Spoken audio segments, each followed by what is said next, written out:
Welcome to Next Gen Rentals, the go-to podcast for exploring the evolving landscape of the vacation rental ecosystem.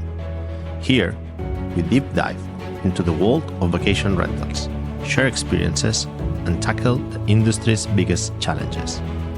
Each episode features conversations with key players in the rental space, discussing everything from technology innovations to market dynamics. Next Gen Rentals is brought to you by our main sponsor, Mr.Alfred. Mr. Alfred specializes in making vacation rental management effortless. Stay tuned to discover how they can transform your rental business. In today's episode, we have Mahwussh Alam, the CEO and founder of One Perfect Stay, a luxury hospitality brand and part of One Perfect Group. Welcome to the show. Thank you very much for having me, Oriol. So let's start. What's One Perfect Stay? What's One Perfect Group? What's the story of this journey? What's the journey? Well, it's almost been a decade since I've been venturing into the vacation rental market. The first 2 years were more like a freelancer, but then formally 2016, we formed the company, One Perfect Stay, as you all know it. And since then, there's been no stopping, and we've been growing in Dubai and in other regions through strategic alliances, and having some other verticals to enhance the growth, such as design and interior designing, and also real estate. Okay, so it has been a journey from One Perfect Stay to One Perfect Group. So let's go at the beginning, or let's go what's the One Perfect Stay. So how has been your journey as an entrepreneur? What have been the challenges? What has been the evolution of the company since the beginning? So before venturing into the big bad world of entrepreneurship, I was with IBM. I worked there for a long time. And that's when I realized that I was not meant to be in a very large setup which was too governed by the processes. And then, a 9 to 5 where there's a discipline that you follow and then you go home and that's the end of the story.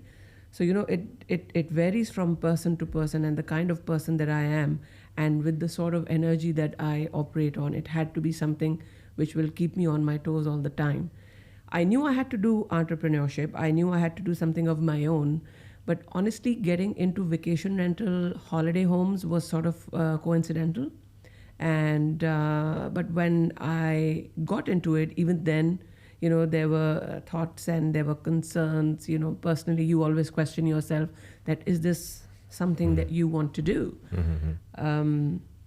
So of course, I went through that cycle. But eventually, when I look back and the kind of verticals that we've escalated, I think I made the right choice. And so why holiday homes? Like, if you were in a thought process of starting something, what made you choose this vertical or this industry? I like I said, it was a bit coincidental, right? Mm-hmm. I was finding myself, and I was a lot into interiors and design, and I would come up with different projects, and I was introduced to an investor who was looking to do up his apartment because he wanted to put it on short-term rental. And they could not find someone, who was fitting their budget. And I just sort of, raised my hand and I said, what if I do it for you? I gave them a pitch, I gave them a design, and they liked it. And by the time I was done with the project, I already had a client for a short stay. I think it was somewhere in November or December of 2014, and the landlord was so happy, and he said, okay, I'll give you my second and my third, and I kept increasing my portfolio literally from one single unit to hundreds of units now. Excellent. Wow, amazing. And actually most of our audience are small and medium operators that are trying to grow their businesses. Right. So how has been your experience in growing holiday homes business here in Dubai? I would say that it's not all fancy, not all rosy. It's got its own challenges, especially when you're operating in an economy which is so dynamic. I mean, the way Dubai paces and grows, you have to keep up with it. So when we started off, it was just a handful of such companies that I could count on one hand and look at the mushroom growth that we have today. So of course, it's got its own highs and lows, and of course the pandemic that happened a few years ago. So it was not all rosy, but I think the point is what we were discussing even before the podcast is that you just have to keep going. Consistency. And another thing is that, when you're taking it as a lifestyle business, so, there is more accountability and there's more responsibility on your shoulders for the people who work with you and for the investors who are staying with you, as compared to, being at a scale where you have a lot of external funding, where it's just about growth. So I think any business, even for that matter, if, it is externally funded, you should scale it like a lifestyle business where, you always have your eyes on the P&L, how that's faring, how that's working. And I think that has been my go-to approach, that no matter how big it gets, you still have to make sure that it's profitable. The bottom line is positive. So it's not just about, scaling the units. Yes, you can go to 200, 300, 400, but it's sometimes it is like a snakes and a ladder game where you go up to 400 and then something happens and you're down to half of the size. But then how do you rework your costs, and then how do you rework the profits, so on and so forth. So that's very interesting, because you have bootstrapped your business, but you don't only bootstrap and grew a holiday homes company, but also, as you said, integrated different verticals. Yeah. So explain us a little bit more about these verticals and how and why did you choose these, and how did they have impacted the overall group performance? Oriol, so if I even look at the world landscape for vacation rental, or any business or any venture, which is based on service, and you're sort of a middle person. We look at WeWork, and then we also look at the big names like Sonder and Vacasa, right? They have thousands of units, and still, if you look at the numbers, yes, growth, but what has been achieved in the name of growth is a completely different story altogether. I mean, just a few weeks ago, there was a threat to be delisted after going public from the stock exchange. So I think we have to look at the model very honestly and see what's working and what's not. And I had realized it very early on in my journey that, to keep it profitable, you need to have more verticals which will keep bringing the money and the profitability. And even for real estate, if I tell you, yes, design is, if I have to look at my 3 businesses, then, my reputation, my respect all comes from one perfect stay. But the real money comes from real estate. So just to recap, sorry. So we have the 3 verticals are real estate, vacation rentals, and interior design. Interior design. Yeah. Okay. So these are the 3. But interior design, I would say, if I have to make a proportion, then I would say about it's a small portion out of the all 3 that, and again, it's got its own dynamics. Every business that I get into, of course, it has to be P&L positive. It has to have that growth, but I like to work on, bespoke and exclusive basis. I cannot and probably don't want to cater everyone and anyone in any of these spaces, because I've been in the business for so long where I know that what works and what doesn't work. I know who are the clients who will be sticky and those who won't be. So, sometimes my own business development team, they let me stay out of the sales cycle. They're like, no, you're going to spoil our deal because you're just so honest. But, that's how it happens. Somebody who's just there for the quick buck, or, who are going to run their kitchen with the short-term rental revenue. Yeah. Honestly, I say, go for annual. It's not something, because 1 month doesn't go as desired, and you're back to the square one. The whole equation falls apart. So I think now we are too conscious of who we want on board, even for real estate, for that matter. I'd say there's something being offered to everyone, and all kinds of developers as well. in Dubai and other Emirates. So I like to be exclusive. I'll work with the top 5, and even with the top 5, I'll pick up the projects which resonate personally with me. And that's something I will endorse to my exclusive clientele. Okay, so you mentioned that real estate, the vertical of real estate is the one that is generating more revenue or more business in your group. How, can you explain us a little bit what would be the split so that we understand how important is to maybe diversify? The split between more or less the percentage of business of each verticals, more or less. I would say about, because One Perfect Stay has been in the market for so long, and real estate we just started about like 2 years ago. And that's also something I realized on the way, that we being managers, I know it's a very sexy space to be in. You're at the back of Airbnb and dynamic pricing and smart pricing and all of that. But at the end of the day, what really comes into the kitty is a bit nominal as compared to the effort that we all make. Yeah. So, but again, it has the reputation to sustain a short-term rental company for the past 8 or 10 years.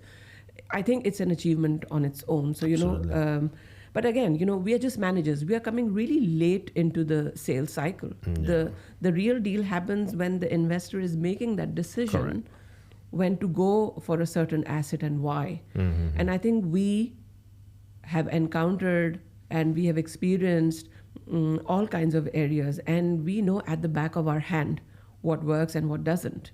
So I think it was only natural that we get into this space because, again, real estate also has its own behaviors, its own, people are all about transaction. I have 100 real estate agents floor, it's a sales floor which is always on fire, deals. We don't do it like that, right? I have my own exclusive team that does all OPS 1, 2, 3, right? So that's my mantra. Yeah. And if we talk about the split, then it's about half and half. Okay, very interesting. So in 2 years is amazing, the growth. More than 2 years, in fact, yeah. Like, even with the OPS 1, One Perfect Stay is like, we call it OPS 1 and design is 2 and real estate is 3. So we used to do these deals. And, for the longest time, I don't know why I stayed away from it. I had a personal sort of an inhibition, and I wanted to associate myself, with the startup culture and with the vacation rental culture. It's a new space, and it's got its own highs and its own excitement, and I like that. And for the longest time, I did not want to be associated with real estate. It was, there are too many deals happening, and it's just got its own. Yeah, you're right. The reputation in holiday homes, I think it's higher than the reputation that the real estate had. Yeah. And we had guests in our podcast that explain why, in terms of training and all this. No, but yes, you're right. Yeah. But again, I think the kind of returns that you get in real estate, because of the sort of unique value that we bring from our prior experience or from our other experience of vacation rental space, the client really takes our feedback seriously, and they go with what we recommend. And you do sales and also long-term rentals? Yes, but mainly sales. Yeah, long-term. It's only natural, right? Exactly. Somebody who's struggling on the short term, we move that into the other portfolio. So that provides you kind of a value proposition whereby you are a true consultant to your client, because you are not just trying to sell one product which is short term. Right. You are trying to really offer a profitability, and return on investment. This is something which will not work for you, maybe this will, or we have something else as well. Perfect, excellent. So and that's something that has changed, I would say, in the last couple of years, because other companies have done the reverse journey, coming from real estate and trying to do holiday homes, vacation rentals, which I think they haven't succeeded. So how do you see this? So how do you see that? So how do you see these companies that went the opposite journey as yours, and how do they see their performance, and why? Probably, as we might agree, the performance is not as good as a holiday home born company. Right. So I don't exactly blame them, but this is how the business works. In real estate, it's very transactional, right? We go, we show you a property, you like it. A conventional real estate company, the the lead time for the sales cycle is so quick. You shake hands, you take your commission, bye bye, I don't see you, you don't see me. Even for annual lease, it's pretty much the same. With short-term rental, we have dedicated account managers who are sitting and who are talking to the landlords and telling them, okay, it's a relationship-based business. When you're coming from a relationship-based business, it's a bit more sticky, right? You're talking to your clients on daily basis or weekly basis, and they know you for what you're doing. So I think our patience reservoir is rather high as compared to real estate, which is just quick and you make money. You're going to have hundreds of leads, out of which maybe 2 or 3 will qualify and one of them will get closed. So the mentality is really different, and they are used to that sort of a grind, where it's just about that. And our business is patience, talking, and even with the guest. Imagine being in hospitality and being in a space which is not just like a clustered hotel where you have everything going on in this premise, in one block. You're running around everywhere, even with the guests. So that takes your patience reservoir to a much higher level as compared to real estate. And I think that's exactly the reason a good way of seeing it, why they struggle, because they're used to quick gratification, which doesn't really happen. So I hope they don't listen to this podcast.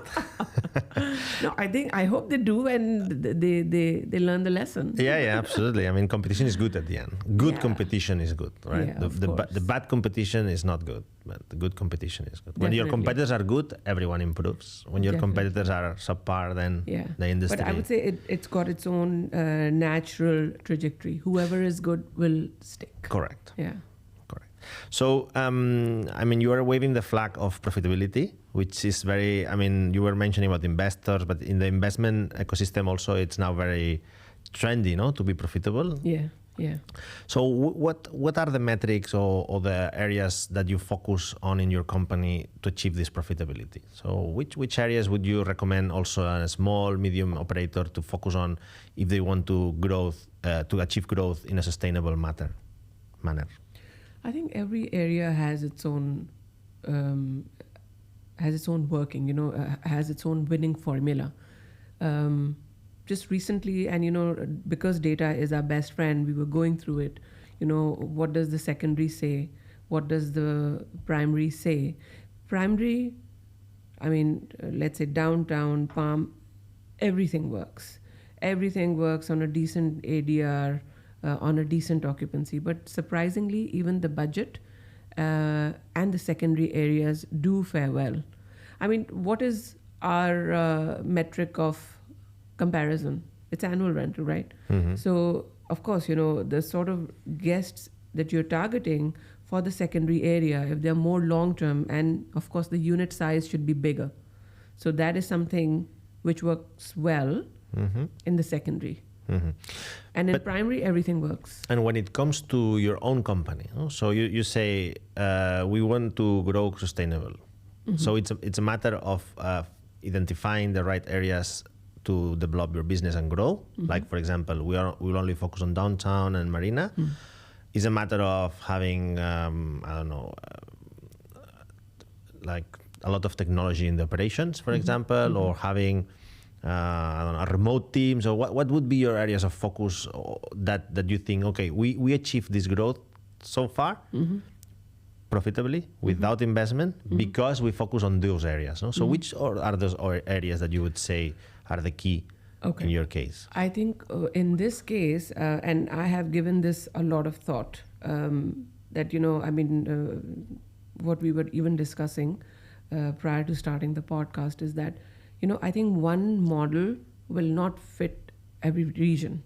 For Dubai, management is ideal. You've got to be on the management side because, 90% of the asset is owned by the expats and they're using it as a second home. So and of course, your annual rentals are quite competitive. They're giving a run of money to the short-term rental companies. So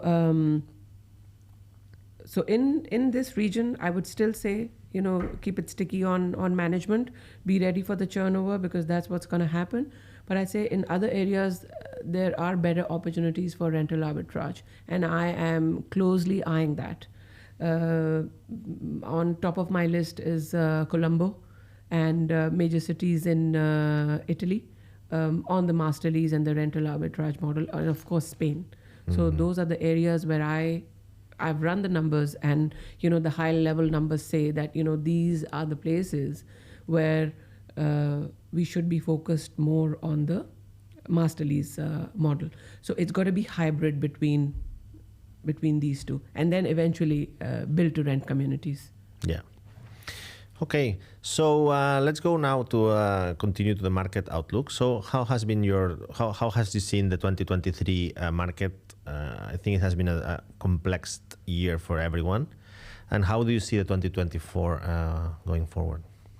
2024, personally, for OPS Group is all about growth and getting into other regions, like I just said.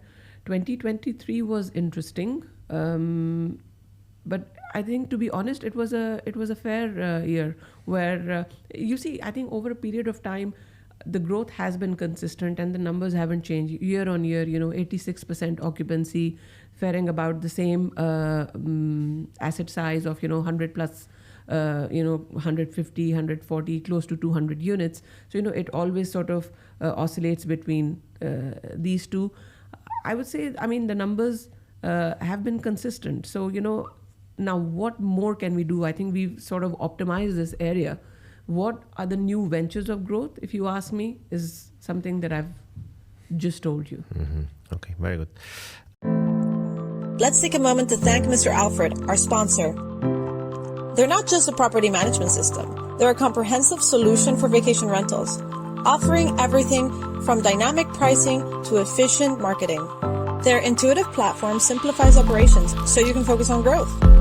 Excitingly, Mr. Alfred now offers a free light version, including a channel manager with connections to over 60 OTAs. To learn more and to start streamlining your rental business, visit mralfred.com today. I think we mentioned it already, but something that has been consistent also throughout our guests and throughout the industry talks is this pressure of long-term rentals. We're trying to find the final answer of how do we think the real estate market will evolve. But since you have exposure to the real estate in terms of sales, how do you see the market going? Do you see long-term rentals like keeping this pressure? Because, as you said, in terms of honesty, some assets don't perform better in short term than in long term. Yeah. So how do you see this going? How do you see the long-term sales price, long-term prices going forward as well? So annual rentals, as we all know, are competitive, extremely competitive. I think what comes to eventually is the person who's sitting in front of you, who's the investor. What is their motivation? I think don't always chase the annual rental because, you have to compete. People have different motivations. I don't know why we always feel that it's the revenue the investor is after. Sometimes, they have to have a deal. They want to exit the market. They want to sell the asset. And, for that, annual rental doesn't make sense because most of the new owners, they want to have the unit vacant. So in that case, short-term rental works, right? Because it's flexible. It's a 3 months notice. It's more liquid. So the transaction becomes a lot easier. So I would say that, it varies from homeowner to homeowner. And if you have the expectations aligned, like what they want to do, go for the ones, whose motivation is not just revenue. Maybe they're using it as a second home, right? Half of the year they're somewhere else, and half of the year, what are they going to do? So, okay, focus on that segment, or focus on someone, who wants to exit the market, just deck up the place. It will also help them sell better. Right? I mean, if the place looks nice and tidy and furnished and completely renovated, it sells for itself. So there are different benefits. I don't think we should just keep looking at annual rental, as the measure of comparison. Different people have different incentives. Very good.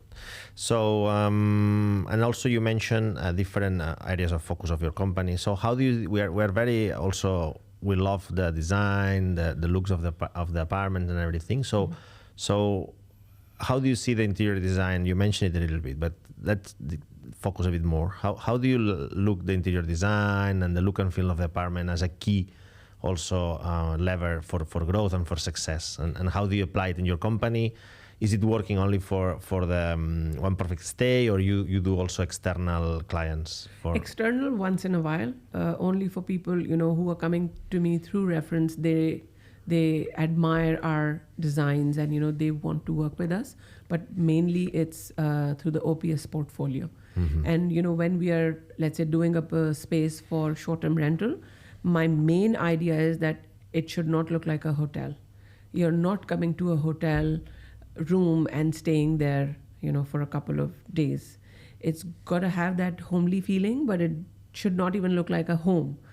So you have to sort of blend the lines between the two and make it look cozy, but make it look new and unique. So I try to bring these sort of aesthetics where it's got its own personal feel.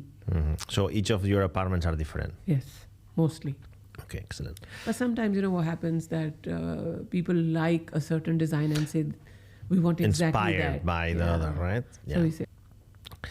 Okay, good. So you also mentioned other areas, like, for example, revenue management. You were talking about the prices, ADR. That's also a big focus for Mr. Alfred and the show. So what do you do special in terms of pricing, distribution, trying to get your apartments booked at a good price? I think discovering new channels. Always discovering new channels, and also practicing dynamic pricing. So that's what we do. And of course, each area works differently. Not every area is something that's going to go on, a 3-night booking. That's going to work on the 3-night booking. Sometimes it's multiple. It's a couple of months. And because we also have hybrid management percentages with our landlords, so it depends what sort of marketing package they qualify for. Oh, very interesting. Yeah, so this is how you keep it all clean and profitable. And which channels did perform very well in 2023 that you can maybe discover to our audience? Airbnb, as usual. That has been our best bet. Okay. And pretty much that. And of course, dynamic pricing we were using Beyond, so that has also helped a lot. Okay. Yeah. Very good. Very good. Okay, so I would like to talk about about the technology. Okay, so technology is also a big focus in our show. So can you explain a little bit how you use technology in your operation or marketing or in the whole company, and what are the benefits of using this technology? So I think the main area where technology helps is, of course, in other back-end processes with accounts and finance and supply chain, CRM, that all goes without saying.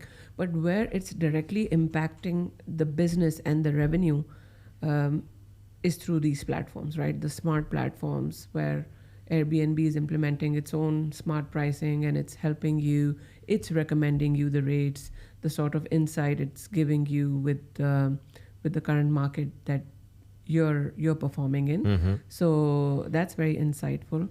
But at the end of the day, also to do with your own website, right? I think in the past there was a lot of focus for me to get into the direct bookings. Yes. And yes, I think if you're achieving about 30 to 35% direct bookings, that's a hit. But I think at any given point, sometimes I come across articles where they say, 100% direct bookings. That's not going to happen. No. And, you have to have a spread where something works on one channel. So have as many channels as possible, have smart channels, discover new channels, but at the same time, focus on direct bookings also. So if you're talking about 30 to 35%, that's a very good number to focus and to achieve, rather than saying, we're going to do 100, because that doesn't happen. Yeah. And what's the one technology that you would like, again, that you embrace this year, or that it surprised you, or something you want to implement in 2024? Is there any piece of tool, technology, software, or hardware? The payment gateways that we use for our website that really help to secure the direct bookings. Nice. And to bring more visibility to our own booking engine. That is one thing. Property management systems. We are very happy with the one that we are using right now. So yeah, and you cannot just do everything manually. Tech is there to support and make sure that that support goes in your favor. Yeah. Rather than letting everything work on automation. And that's important because sometimes there is people that gets overwhelmed with technology, try to install things, and then they cannot use it. Exactly. And then they spend a lot of time and money in trying to implement things, and they don't use it. Very good. And what about you as a leader? No? I think you explained that you spend your time in IBM. So what's your type of leadership? What other leaders can learn from you in terms of growing not only one company but a group of companies? Your philosophy, your values. What can you explain us about that? I think I'm all about the change, and a true leader is the one who creates other leaders. So my philosophy is that I cannot do it alone. And I have to equip my team with the right mindset. For me, mindset is everything. If I have my eyes set on a goal, I'm there to achieve it. There are no two ways about it. If I set my eyes on a goal, it's all about getting there and doing it. Like every time, even my team is so tuned to it now that they'll never come to me with the problem. They'll come to me with the problem and the solution. So, that's my philosophy. Create more leaders, instill self-belief, instill better self-esteem, where anything and everything is possible. And I think I've learned it from my own way of creating this one perfect group that, in today's age, nobody's like really working for you. It's more like a teamwork and, leader versus boss. So that was something that was never part of the plan. So I take the team together, we build together, we celebrate together, and they get the equal incentive. Yeah, incentive is also very, very important. And I think the kind of people that I induct in One Perfect ecosystem, I see the most important thing that I look for is the attitude and is the mindset. So is the attitude is that towards the growth, or they're all about, what did not work, what did not happen, and it's sort of a, they're going into the blame game space. And I was like, okay, who are the people to look for and who are the ones to omit? So I just do it over and over again. Very good. So we always end with a question for all our guests, which is where do you find this inspiration? Like, do you read any books? Which books would you recommend, or you listen to podcasts? All of it. All of it. Yeah. And it's not like it's not just business books. I think as a person, and whoever you are as a person, it translates into each of the role that you're playing, whether that of a mother or a wife or a daughter, and of course, as a OPS leader. I think I get inspiration from a lot of things. I have a very different side to me, which is all literary and, which is a bit too spiritual, but I just don't leave it there. I bring all that philosophy into the workspace. I make it more enjoyable, and I love it when, we reap results out of that. So it's not just, mirrors and smoke. It's something that you can translate and bring into your workspace and change the world eventually. Excellent. So with these beautiful last remarks, we will leave it here. Thanks so for joining us. Thank you, Oriol. It was a pleasure. And the rest, then look forward for the next episode. Anytime. Thanks. Thank you. Pleasure. Next Gen Rentals is brought to you by our main sponsor, Mr. Alfred. Mr. Alfred specializes in making vacation rental management effortless.